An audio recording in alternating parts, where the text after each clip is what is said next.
Bom, amigos e amigas, mais uma hora do café especial. Uma hora de bater um papo de um tema polêmico ou não, mas temas para a gente conhecer e refletir. E antes de começar o nosso bate-papo, eu vou pedir para que você faça perguntas, deixe seus comentários, compartilhe e se inscreva aqui no canal. O nosso tema de hoje, da nossa hora de café especial, é bloqueios da criatividade. E uma das perguntas que sempre fazem para mim, e eu acho que para grandes pessoas, por que que a gente tem esses bloqueios? Por que que a gente acha que criatividade é alguma coisa que é um dom? Muitas pessoas ainda continuam achando que criatividade é uma coisa inata, que é dom. E quando a gente começa a pensar que não é nada disso, grande parte daquilo que nós fazemos tem embutido nela a criatividade, os pensamentos, as ideias. A diferença é que algumas dessas pessoas têm uma criatividade maior, exercitam mais isso, não têm medo e têm menos bloqueio do que outras pessoas que têm mais bloqueios de criatividade. Então, hoje eu vou comentar com vocês e trazendo de uma forma didática, mas informal, os três temas, os três tipos de bloqueios da criatividade que a gente pode encontrar. Lembrando uma coisa muito importante aqui, se você for pensar bem, tudo que nós estamos usando hoje, tudo literalmente, desde esse nosso processo, até na cadeira que nós estamos sentando, foi um dia objeto de criatividade, foi inovador ou não, foi adaptado ou não, mas foi criativo. A criatividade ronda 100% da nossa vida. Ela pode ser pequenininha, que a gente nem mais presta atenção, mas pode ser também imensa, grande demais. E isso foi criado não por grandes gênios, grande parte, a maioria dos nossas criações, criação da humanidade. As inovações foram criadas muitas vezes por pessoas que nem sabemos quem são. Eu vou comentando isso ao longo do tempo. Para facilitar a nossa vida, eu estou trazendo para vocês alguns slides, né? E para que entenda, por exemplo, com esse slide, de quantas coisas vão fazendo com que a gente tenha bloqueios, que fecha as portas, que não deixa, né? Que estão travadas. E são coisas nossas, porque a criatividade ela é inata de todo mundo. Todo mundo tem criatividade. Só que muitas vezes tem as ideias e não as coloca em prática. O primeiro grupo de bloqueios que eu vou tratar com vocês é justamente os bloqueios pessoais. Pessoas que não têm bloqueio. E às vezes esses bloqueios são feitos até de uma forma jocosa, né? Quando a pessoa não, acha que não tem criatividade, quando alguém fala, vamos fazer um trabalho de criatividade, ele já diz, sai com aquela ideia. Ah, então você vai vir com um monte de bananas, vai trazer, vai fazer com que as bananas fiquem retas. Começam com aquelas piadinhas, colocando a situação de que, para que você seja criativo, você precisa ser totalmente diferente, místico, exagerado, né, irreverente, né, uma pessoa diferente das outras pessoas. Então, eu vou colocar todos aqui para que todos. Primeiro, a falta de confiança é um bloqueio pessoal. Pessoas que, por N razões, não confiam na sua própria criatividade. Então, acabam bloqueando, porque ela não tem confiança em dar ideias, em soltar, em tentar fazer diferente. Um outro bloqueio é a tendência ao conformismo. Não mexe em time que está ganhando. Está tudo bem, não precisa mais. Aí eu fico imaginando, que é um trabalho que eu gosto de fazer, e eu fui pesquisar para saber, peraí, aquilo que eu estou sentado agora, a cadeira, a poltrona que eu estou sentado, quando é que foi inventada a primeira cadeira? E chegar, segundo os historiadores, porque não existia escrita nesse tempo, imaginam que a primeira cadeira foi feita por foi elaborada, foi construída por artesãos egípcios há 2.800 anos antes de Cristo. Até então se sentava em qualquer coisa, pedras, morros, madeiras, troncos, sei lá. Aí alguém fez, começou. Uma outra coisa que todos nós usamos, que foi uma inovação fantástica, há 10.000 anos antes de Cristo, foi algo parecido com o que a gente tem hoje, que são os sapatos, para proteger os pés. Então, provavelmente deviam ter pessoas conformadas, que não ia acontecer. Para quê? Não vai sujar mais os pés, vai proteger, não vai machucar. Então, essas pessoas tinham a necessidade de pensar de uma forma amarrada aos hábitos e às coisas familiares.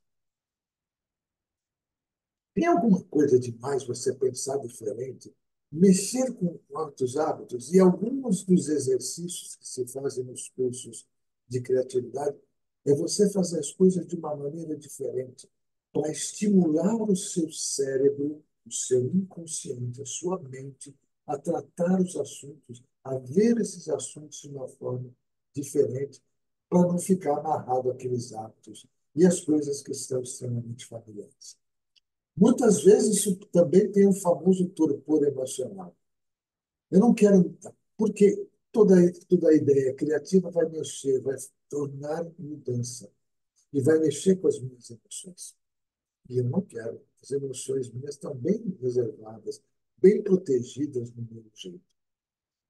Outro problema também, outro bloqueio é o excesso de entusiasmo. As pessoas estão tão entusiasmadas, falam, gostam tanto de criatividade que acabam exagerando e perdendo o controle da imaginação.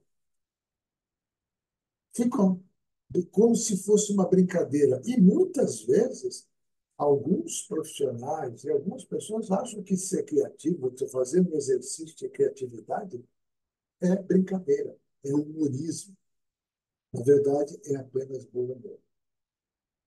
Então, nesses dois exemplos que eu dei da cadeira e do sapato, se você olhar à sua volta, vai ver que muito do que nós temos hoje foi uma ideia criativa que alguém teve a ousadia de pensar diferente, de não se bloquear, de não coisa. Até a própria internet, alguém chegou e falou, não, vai acontecer. Os livros que estão passando, as músicas, os objetos, os sons, copo, criação desses produtos no seu tempo, criação de um copo, um simples copo, uma simples garrafinha, né, que essa aqui foi criada, como será? Alguém que chegou e criou aquilo e disse, isso aqui ajuda, vai ajudar as pessoas a carregarem água, a, a colocar água ou um outro produto, algum líquido dentro de um objeto para poder carregar para onde eu quiser. Foi inovador? Sim. Todos esses nossos. E depois foram tornando-se adaptações. Fomos adaptando até chegar no que nós temos hoje. Então, os bloqueios é preciso, pessoais, paciência, não ter medo de errar, porque o erro faz parte do processo criativo, ter muitas ideias e colocar em práticas e persistir. Fazer com que essa ideia, se essa ideia não deu certo, pega outra, mais outra, mais outra, mais outra, e se fizerem uma pesquisa de quantas pessoas julgadas criativas ou grandes inventores, grandes inovadores, grandes tudo, vão pesquisar que a pessoa tentou, às vezes, muitas vezes, até conseguir aquela ideia fantástica.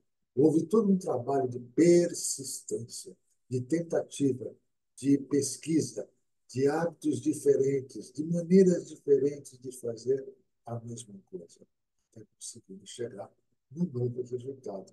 E que bom que isso aconteceu, porque hoje nós estamos sentados numa cadeira que foi inventada inicialmente há 2.800 anos antes de Cristo.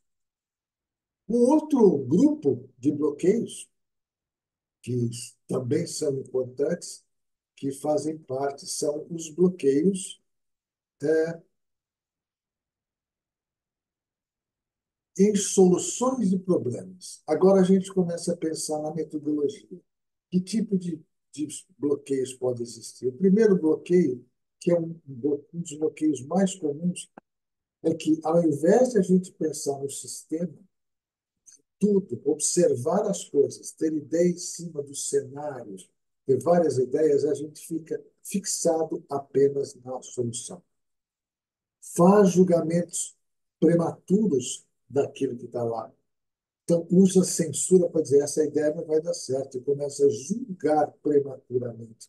Não da pessoa, mas da ideia que está sendo lançada.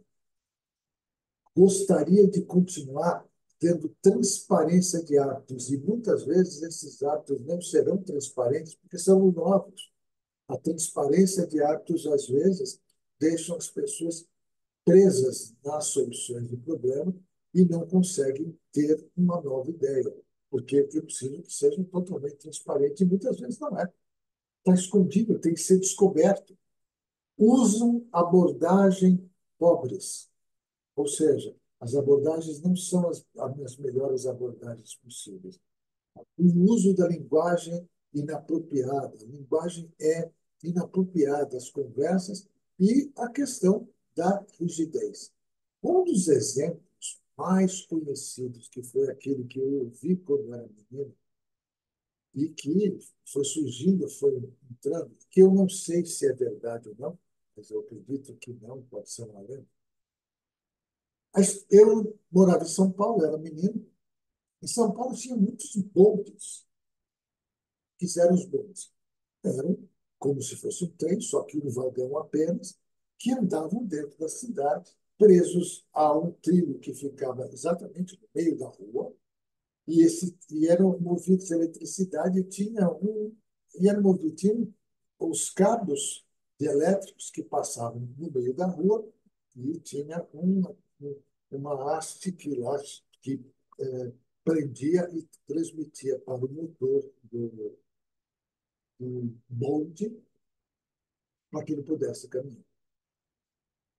Ele era barulhento e atrapalhava o trânsito.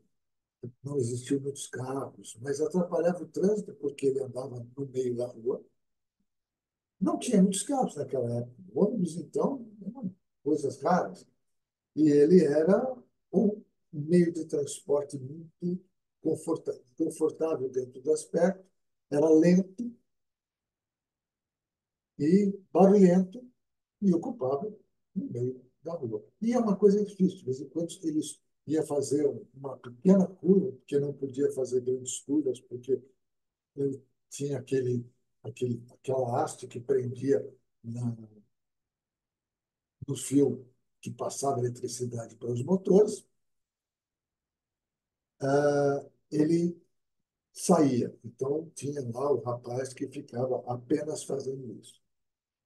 Diz a lenda que um construtor dos bondes, começou a pensar em montar um bonde diferente, que fosse mais confortável, mais silencioso, mais veloz, e que pudesse transmitir isso tudo de uma forma para poder cada vez melhorar mais.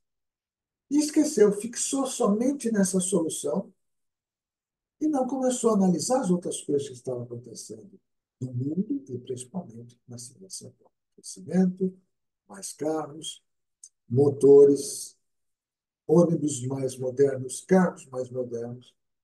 Dizem que depois de 5 anos que ele fez todos os estudos, que ele estava lançando o famoso, estava pronto um bonde mais silencioso, mais confortável e mais veloz, já não queria mais. Agora era do carro, do veículo movido a combustão, do ônibus, que entrou e agora não tinha mais espaço para um monte. Bloqueio na solução. Ele era criativo, dúvida, mas ficou bloqueado na solução. O terceiro grupo, né, de bloqueios é esse que eu vou mostrar para vocês, que é o menor deles, que são os bloqueios da situação. Ou seja, a situação usa o raciocínio científico como panaceia, como resolvendo tudo para o seu lado. Não, eu já tentei, já está dando certo aqui, cientificamente por A, B mais C e tal, isso funciona, está dando tudo certo, e eu vou dar uma ideia muito atual agora. A questão da resistência às novas ideias no sistema.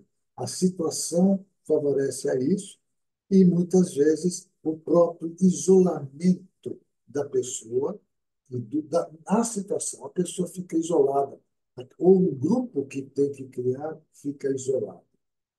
Eu vou comentar alguma coisa, duas coisas interessantes. A primeira, a panaceia científica da vacina.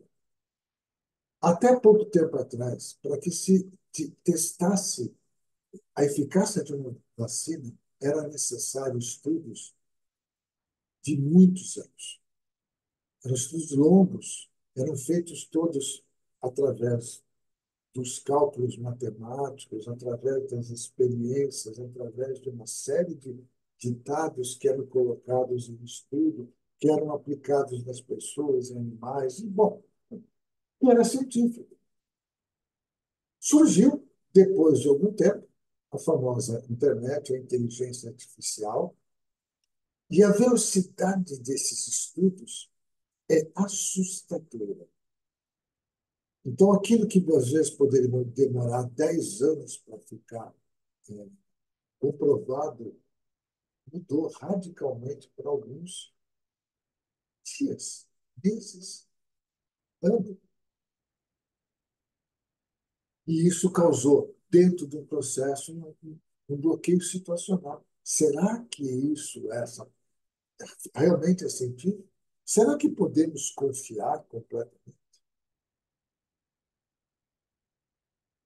Essa é uma grande pergunta que nós fazemos hoje. Algumas pessoas ainda têm essa pergunta de, puxa vida, mas antigamente, e era científico, tinha um estudo científico atrás disso. Ele era comprovado. E demorava anos, muitas vezes 5, né? Muitos anos para se comprovar a eficácia de uma vacina ou de um produto ou de um remédio. Hoje, com o avanço da tecnologia, com a inteligência artificial, com a rapidez dos cálculos que pode ser feito, das possíveis consequências vistas de um ângulo que nós, seres humanos, não temos a capacidade e velocidade de fazer o que faz um grande computador, né? Ou às vezes até um computador como o nosso, esse espaço de tempo diminuiu. Surge aí de uma maneira, criada pelo próprio homem, desenvolvida pelo próprio homem, que disse para a máquina: faça para mim com mais rapidez. Essa é uma situação. Alguns lugares ainda continuam isolados no mundo, não pensando de que algumas situações podem ter resultados diferentes. E esse isolamento é situacional. Alguns povos, algumas regiões do mundo, inclusive do nosso país e de outros países, se isolam e não querem mais saber da criatividade. Não que ela seja mal vista, não, não precisamos dela. A nossa situação está agradável e, portanto, não há como mexer. Qual seria a situação? Primeiro ponto, mostrar para as pessoas que é possível que você consiga fazer desta forma, que você pode analisar que a criatividade é uma maneira de atingir resultados positivos. Ela cria condições, ela, ela traz um componente de bom humor e de alegria, porque você se sente positivo nisso. Ela desenvolve progresso, desenvolvimento, necessariamente está atrelado, conectado à criatividade. Não quer dizer que a gente tem que abandonar os velhos hábitos. Isso foi um motivo de um bate-papo que eu tive outro dia a respeito da tradição e da inovação. Isso foi $1 do café. Mas pode ser feito da mesma forma de trabalhar. Inclusive, algumas tradições que são preservadas porque elas têm alguns componentes de inovação muito grande. Um dia, aquela tradição, aquilo que foi criado, que foi feito daquela forma, foi extremamente importante. Alguém criou todo um ritual, seja religioso, seja um ritual de trabalho, seja um ritual da nossa vida, que vai mudando ao longo do tempo. Imagine os senhores, imagine as senhoras, imagine as pessoas que estão nos assistindo, porque eu volto a dizer, vale a pena fazer perguntas.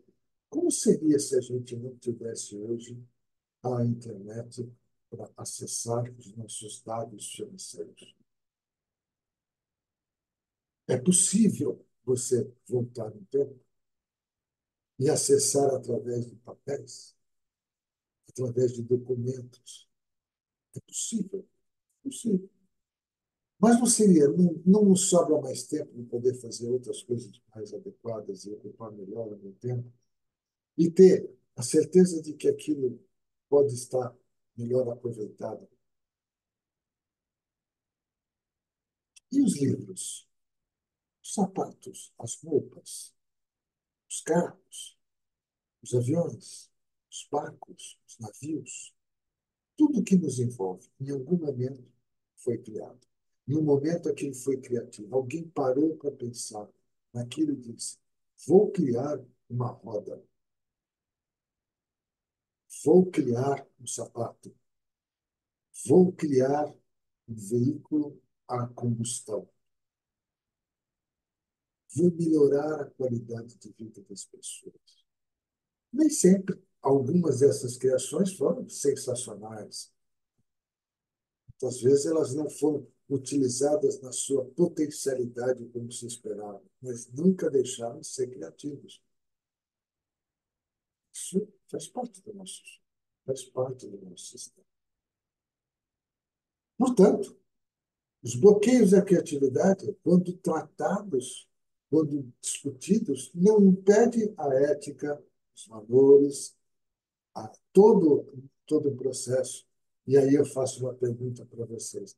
E se amanhã você tivesse a capacidade de criar um novo amanhã e você pode fazer um novo produto, um produto que agradasse as pessoas, ou pelo menos parte delas, mas que viesse de uma ideia muito simples que você tem,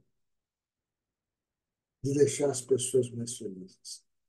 Por que não tentar? Por que não desbloquear? Por que não imaginar que os seus bloqueios, ou os bloqueios das soluções, ou os bloqueios das situações, podem ser trabalhados, minimizados, podem ser analisados, e a partir daí existe um processo de criação e de inovação.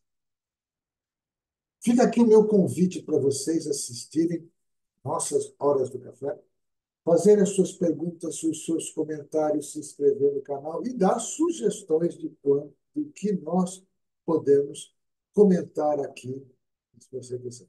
Assistam os outros temas e vamos continuar. Aceito a sugestão e até a próxima Hora do Café. Até mais.